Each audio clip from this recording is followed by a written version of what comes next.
कंठा पहना है, कितना आपने मालाएं धारण करी है, कितना आप कहीं देवालय शिवालय बनाए बैठे हैं, कहीं कितना आप गंगा यमुना के घाट पर बने बैठे हैं, कितना आप तीर्थ में जाकर बैठे हैं। भगवान को इससे कोई मतलब नहीं। भगवान कहता है आप जहां बैठे हैं, अपने घर में, परिवार में, नातों में, रिश्तों में, कुटुंब में, कबीले में, जहां बैठे हो उस बैठे हुए स्थान पर अब भगवान कहते हैं कि तू मुझे दिल से याद कर, मैं तेरे पास में आकर बैठ जाऊंगा, तुझे मैं देखता रहूंगा और तू मुझे देखता रहना, बस और कुछ नहीं। हमारे यहाँ तो शिव महापुराण वर्णन करती है केवल 2 बार मुख से शिव शिव कहने वाले का भी उद्धार हो जाता है। शिव पुराण कहती है 1 बार मुख से शिव कहने वाले का भी कल्याण हो जाता है। यहाँ तक हमारे यहाँ एक सुंदर स्थान का नाम आता है महाबलेश्वर।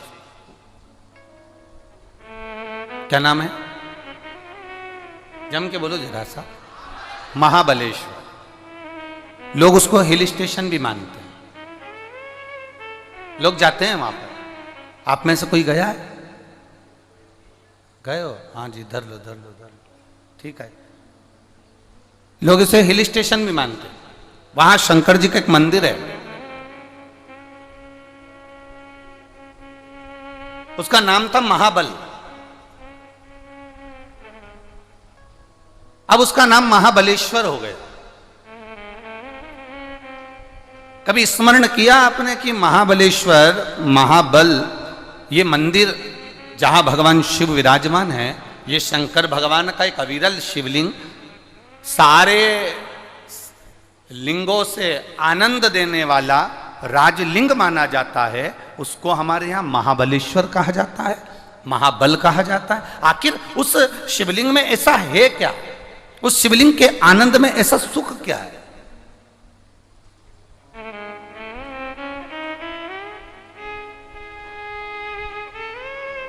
एक ब्राह्मण की एक बेटी थी जिसका नाम था सोमनी। बड़ी सुंदर थी, उसके चेहरे पर एक आकर्षण था, केश लंबे, मुखाग्रविंद सुंदर, स्वरूप सुंदर। ब्राह्मण ने सोचा कि मेरी बेटी बड़ी हो गई है, अब इसका विवाह कर देना चाहिए। अब ब्राह्मण ने विचार कर कर उस सोमनी का विवाह एक ब्राह्मण बालक से कर दिया। बालक भी बड़ा सुंदर था, बड़ा आकर्षण था उस बालक के चेहरे।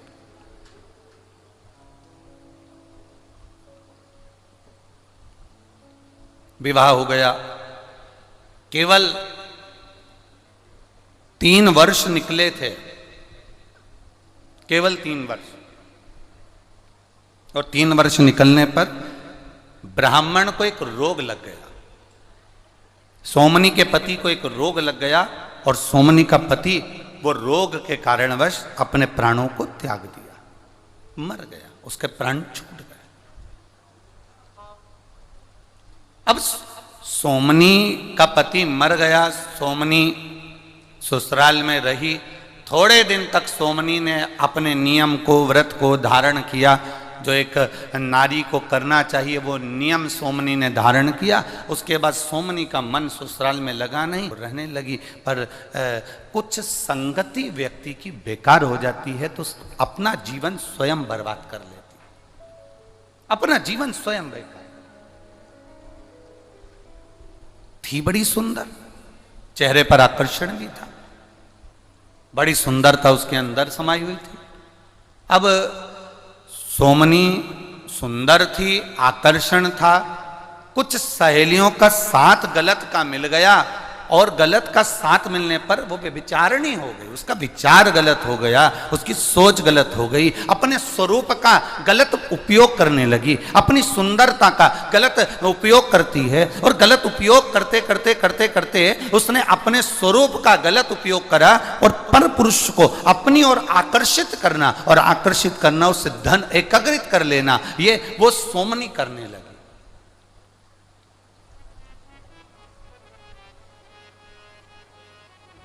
वो सोमनी कर रही है। एक विचार अपने अंदर उतार कर रखिएगा मेरी जीजियों, एक विचार अपने अंदर उतार कर रखना मेरी बहनों। अपने अंदर एक विचार को लेकर बैठना कि हमारी सुंदरता, हमारा स्वरूप, हमारी देह, हमारा शरीर, हमारी सुंदरता, शिव पुराण कहती है ये किसी को लूटने के लिए या किसी को बर्बाद करने के लिए नहीं, हमारी सुंदरता भगवान के भजन के लिए प्राप्त होती है, भगवती स्मरण के लिए प्राप्त होती है।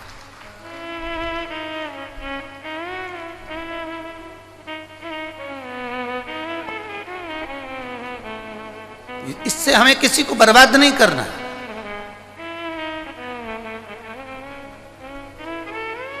इस सुंदरता से हमें किसी को नष्ट नहीं करना। सोमनी ने अपनी सुंदरता का फायदा उठाया, पर पुरुष गमन करने लगी।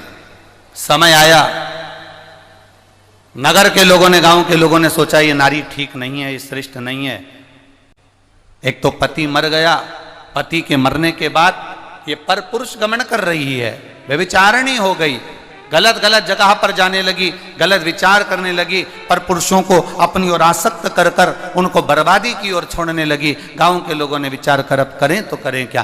गांव के लोगों ने ब्राह्मण से कहा आपकी बेटी के लिए हम क्या कहें, पिता का दोष क्या होगा उसमें, ये संगत का दोष होता है, गलत संगति अगर हमें मिली है तो उसका दोष हमारे ऊपर आ ही जाता है।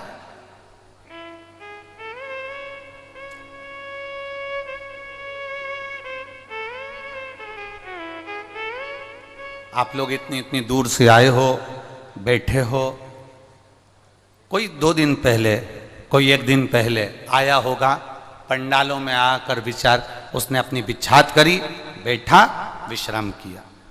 5 दिन आप बाबा की शरणागति में हैं, 5 दिन आप बाबा के चरणों में हैं, 5 दिन आप गलत विचारों से दूर हैं, 5 दिन आपको आपके घर का स्मरण नहीं है। घर वालों फोन भी लगाएंगे आपको तो इतना भीड़ होने के कारण आपका फोन नेटवर्क नहीं पकड़ेगा और फोन आपका लग नहीं पाएगा। इतना भीड़ होने के कारण ना तो फोन का नेटवर्क मिलेगा, ना आपकी घर पर बात होगी, ना कोई रिश्तेदार से बात होगी। अब आप अकेले हो और बाबा और आप श्री शिवाय नमस्तुभ्यम मुख से जपते रहो। भगवान जो प्रसाद आपको दे दे वो प्रेम से पाते रहो और भगवान की कथा का स्मरण करते रहो। 5 दिन आप अपने भीतर भगवत भजन को अंदर से उत्साहित कर रहे हैं, भगवत भजन को आनंदित कर रहे हैं। 5 दिन आप भगवान की अविरल भक्ति में डूबने का प्रयास कर रहे हैं।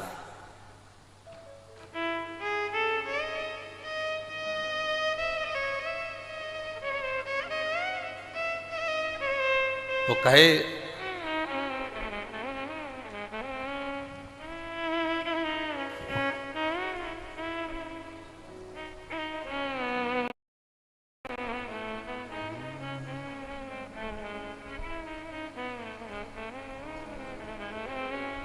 नैना लड़ गए डमरू वाले से, अब घर में कैसे जाऊं।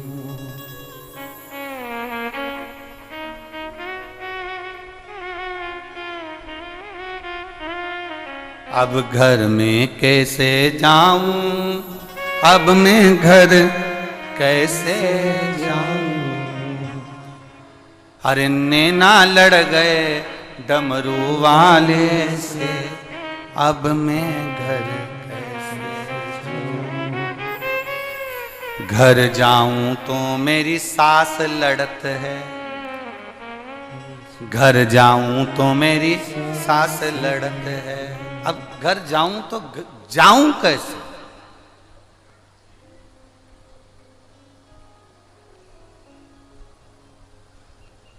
अरे घर जाऊं तो मेरी सास लड़त है, सत्संग में डमरू वाले के, अब घर जाऊं तो कैसे। सत्संग में डमरू वाले के, अब घर जाऊं तो कैसे। नैना लड़ गए डमरू वाले से, कैसे घर जाऊं, कैसे पहुंचूं मैं।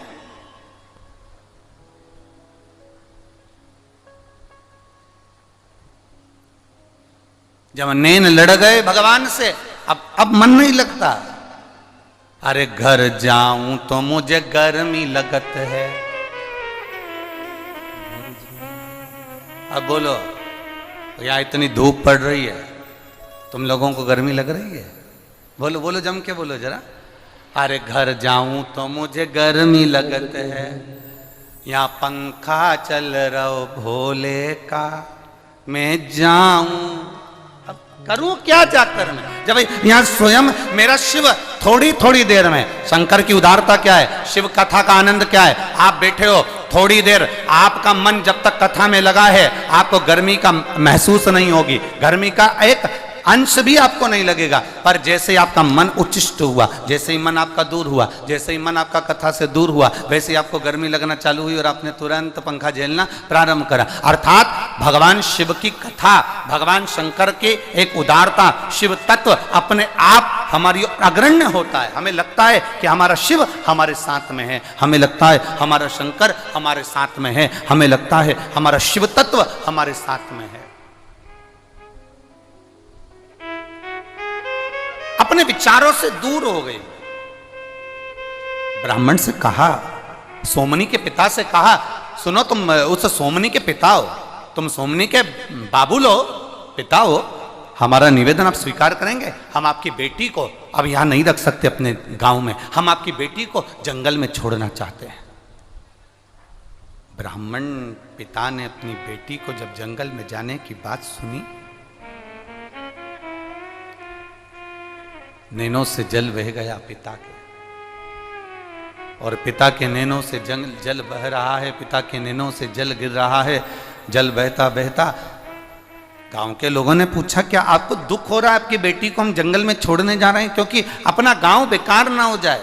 पिता ने कहा, समाज के लोग जो जाने वो करें, मना नहीं। मैं बेटी को एक बार समझाता हूं। बेटी को समझाने का प्रयास किया, बेटा सुनो, ये अपने विचारों को जरा बदलिए, गलत संगत को थोड़ा सा बदलिए। ए सोमनी, मेरी बेटी, तू ब्राह्मण की बेटी है, तेरा पति ब्राह्मण था, प्राण छोड़कर चले गया, तू सुंदर है, आनंदित है, हम मना नहीं करते, तू युवान है, हम मना नहीं करते, पर बेटी अपने जीवन को सही तरीके से जियो। जरूरी नहीं कि सुंदरता को किसी पर पुरुष को आसक्त करने में लगाया जाए। अगर भगवान ने मौका दिया है तो इस शरीर को परमात्मा के भजन में लगाया जाए तो वो श्रेष्ठता होगा।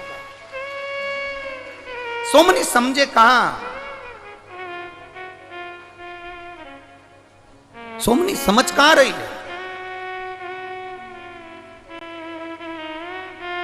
सोमनी विचार कहां कर रही है? नहीं समझी सोमनी। गांव के लोग उसे जंगल में छोड़कर आते हैं ना, उससे पहले सोमनी ने विचार कर लिया कि मेरे पिता रोज मुझे ज्ञान देते हैं, रोज मुझे ज्ञान देते हैं। इससे पहले वाली कथा जो राजगढ़ में हो रही थी, किसी को दोगे वो छोड़कर चले जाएगा। ज्यादा प्यार, ज्यादा प्रेम आप किसी को दोगे वो छोड़कर चले जाएगा। ज्यादा ज्ञान आप किसी को दोगे वो छोड़कर चले जाएगा। एक माँ अपने बेटे को अगर ज्ञान दे, क्या दिन भर घूमता रहता है, क्या दिन भर लगा रहता है, अरे बेटा बनो तो राम बनो, बनो तो श्रवण बनो। एक दिन बेटा भी मुख से कह देता है, माँ क्या राम और श्रवण बनने की बात करती हो, कभी कभी तो कह दिया करो भगवान कृष्ण बनो, तुम राम और श्रवण बनने की बात करती हो। माँ ने कहा, बेटा मैं तुझे कृष्ण बनने को भी कह दूं, पर बात इतनी सी है, तो भगवान कृष्ण का चीर चोरी का स्मरण करेगा, तो भगवान का मक्खन चोरी का स्मरण करेगा, तो भगवान के उन लीलाओं का स्मरण करेगा। वो भगवान की लीलाओं को तू जानता नहीं है, तू भगवान की लीलाओं को समझता नहीं है, पर तू उनको गलत तरीके से विचार करेगा। इसलिए मैं तुझे कृष्ण बनने को नहीं, मैं तुझे राम बनने को, श्रवण बनने को कहती हूं। इतने में बेटे ने कहा, माँ मैं राम बनने को तैयार हूं। जैसे दशरथ जी ने अपनी सारी सत्ता राम जी को सौंपी थी, पापा जी से कही है तिजोरी की चाबी मुझे सौंप दे। बोलो पापा। इतने में तो मां ने झाड़ू उठाई और जो झाड़ना चालू करा। मां जब झाड़ती है ना, वो झाड़ना इतना प्रबल होता है कि अच्छा अच्छा जानिया भी नहीं झाड़ पाता, जिसके शरीर में भूत प्रेत आते वो भी नहीं झाड़ पाते, जो मां झाड़ देती है। पहले तो झाड़ती हाथ से नहीं है, पहले झाड़ती मुंडा से है, और मुंडा से भी बाद में झाड़ती है। पहले तो इतनी घूर के तो वो अगर अपने पति को भी देख ले तो वो भी झड़ जाए। तो झाड़ने की तो बात दूसरी है, घूर के देख ले बस। तुम देखना कहीं शादी में पति बड़े खुश होकर बात कर रहा हो अपने पुराने दोस्तों से या अपने पुराने दोस्त लोगों से, बहुत हंस के बात कर रहा हो, इतने में पत्नी बस वहां पर बफेट खा रही है और घूर के देख ले। उतनी देर में तो पति भी, मैं अब भी आया, 2 मिनट में बस अब भी आया, गया, चले गया।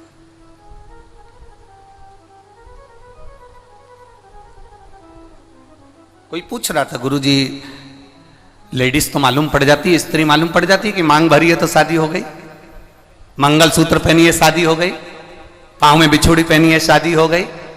पुरुष को कैसे मालूम पड़ता है कि शादी हो गई? हमने कहा भरी सभा में सब हंस रहे हैं और वो चुप बैठा हो, समझ लेना हो गई, समझ जा, हो गई उसकी, वो चुप बैठा मौन। इतना अच्छा संवाद चल रहा है, इतने अच्छे से सब एंजॉय कर रहे हैं, सब घूम रहे फिर रहे, मस्ती मजाक कर रहे, और वो एकदम मुसद्दी लाल जैसा चुप। समझ जाओ, हो गई, बस इतनी में समझदारी हो गई, समझाया। अधिक अगर भोजन ज्यादा दोगे ना तो वो छोड़कर चले जाएगा। आप प्यार ज्यादा दोगे ना, प्रेम आप दीजिए, किसी को बहुत ज्यादा प्रेम दीजिए, बहुत स्नेह दीजिए, मेरा बेटा, मेरा बाबू, मेरा स्नेह, मेरा स्नेह, बहुत प्रेम दीजिए। जिसको आप ज्यादा प्रेम दोगे वही छोड़कर चले जाएगा। आधे में भोजन आधा छोड़कर चले जाते हैं ज्यादा देने पर। प्रेम ज्यादा मिले तो आधा छोड़कर चले जाते हैं प्रेम में। और ज्ञान माँ ज्यादा दे, बेटे से कहे ऐसा कर ले, वैसा कर ले, वैसा कर ले, बाबू ऐसा कर लो, भाई से कहो, किसी को ज्यादा देने का प्रयास करो, वो नहीं लेगा,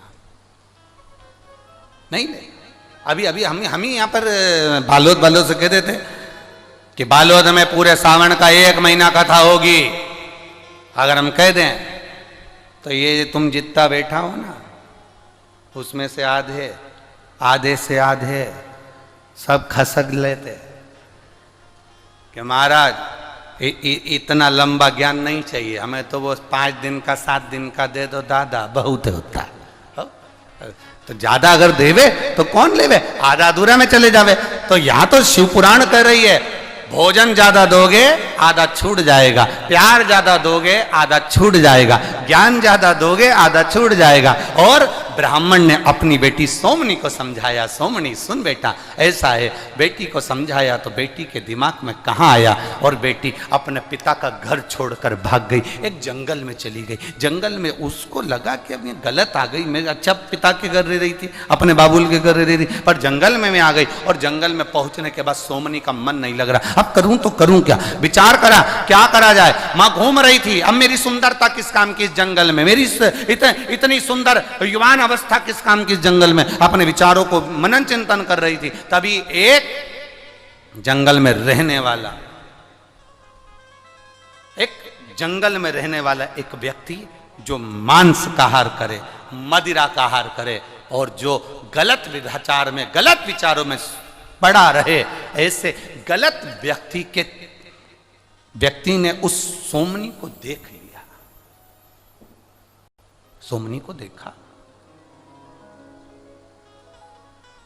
और देखकर उसने देखा कि बड़ी सुंदर है, तो बड़ी आकर्षणता है इसके अंदर, बड़ी सुंदर है ये। सोमनी को बुलाया उसने।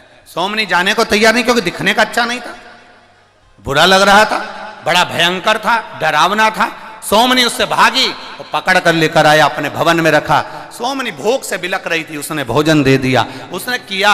थोड़े थोड़े समय के बाद उन दोनों का स्नेह बढ़ा, दोनों ने प्रेमवश आनंद में विवाह कर लिया। अब सोमनी भी उसके जैसी हो गई, जैसे वो मांस का आहार करता है, सोमनी ब्राह्मण की बेटी होकर भी मांस का आहार कर रही है। जैसे वो मदिरा का पान करता है, सोमनी मदिरा का पान कर रही है। वो जैसे जैसे वो गलत विचारों में पड़ा हुआ था। सोमनी वैसे वैसे विचारों में पड़ती चली गई। समय बीतता बीतता बीतता बीतता 1.5 वर्ष हो गए, 2 वर्ष हो गए। एक दिन पत्नी सोमनी भी मदिरा का नशा कर कर धुत थी और पति भी मदिरा के नशे में कहीं चले गया था। ये ढूंढने के लिए गई पर पति मिला नहीं, उसको मिले नहीं, मिला नहीं। क्या करा जाए, क्या करूं? पति नहीं मिल रहा, नशे में धुत वापिस आ गई। रात्रि का समय था, प्रकाश नहीं था, जंगल ही जंगल था। इसके दो जगह पर इसने स्थान बनाकर रखा था। एक स्थान पर गाय को बांध कर रखती थी दूध के लिए, और दूसरा स्थान था जहां बकरी और भेड़ को बांध कर रखती थी आहार के लिए। ध्यान नहीं रहा, रात को लगी भूख, और ये इसको जाना था बकरी और भेड़ बंद थी उस स्थान पर पहुंच गई। ये गाय के स्थान पर गौशाला में, इसको ध्यान नहीं, हाथ में खड़क थी, भूख लग रही थी, तलवार लेकर पहुंच गई। और तलवार लेकर इसको लगा कि यही बकरा है, जानकर एक बकरा जानकर उसने गाय के बछड़े को तलवार से काट दिया। काटा, खींचती खींचती अपने कमरे में, अपने कक्ष में लेकर आ गई।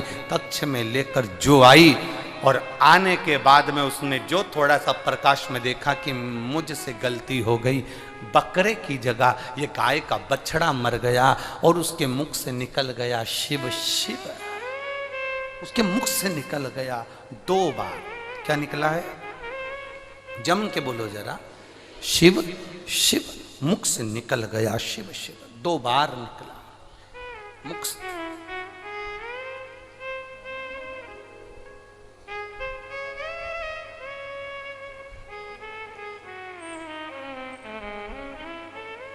पर नशे में है, शुद्ध नहीं है।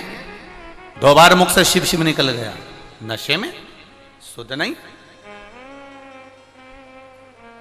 शुद्धता नहीं है उसको बिल्कुल भी। बछड़े का ही मांस खा गई।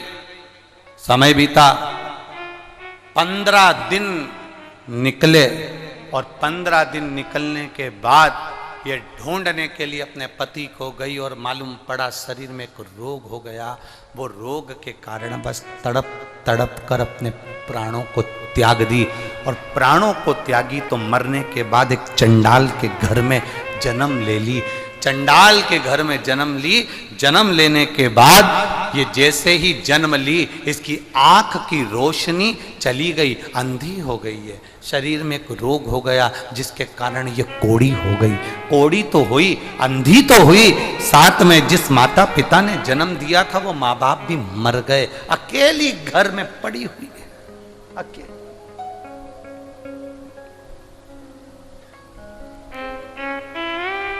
तड़प रही है, बिलख रही है। अब जरा विचार करिए, गाय का बछड़ा गाड़ी की टक्कर से भी अगर मर जाता है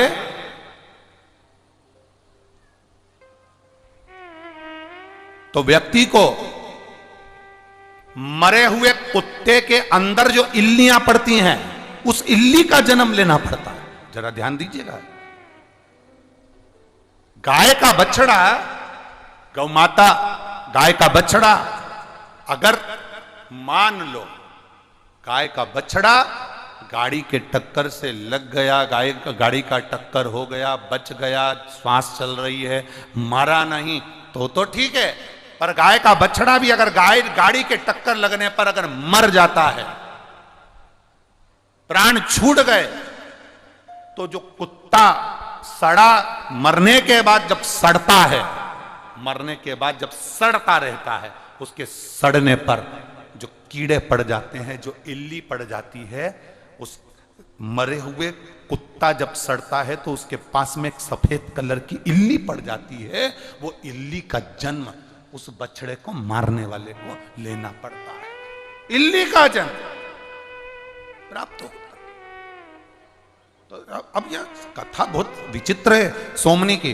तो सोमनी ने तो बछड़े को मारा था, पर इसको तो मरे हुए कुत्ते जो सड़ गया है उसमें इल्ली का जन्म होना था।